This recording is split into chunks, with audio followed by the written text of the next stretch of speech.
મોદી આવતીકાલે સોમનાથ મહાદેવના મંદિરે શીશ ચુકાવવા પધારશે। સોમનાથ હેલીપેડ ખાતે બપોરે ઉતરાણ કરશે। હેલીપેડથી સોમનાથ હમીરજી સર્કલ સુધી 1.5 કિમીના રોડ શો યોજાશે। પ્રધાનમંત્રી બન્યા બાદ બીજી વાર નરેન્દ્ર મોદી સોમનાથ દર્શનાર્થે આવે છે।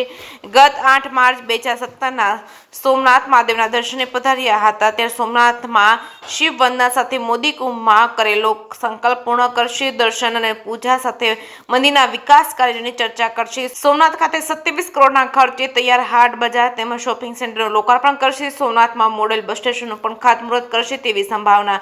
પીએમની મુલાકાતને લઈને અભેદ સુરક્ષા બંદોબસ્ત કરાયો છે।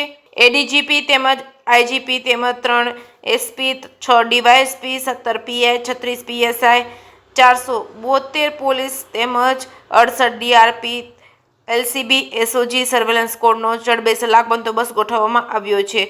જે કેસની ગુજરાતી સાથે મહેશ વાછા, સોમનાથ।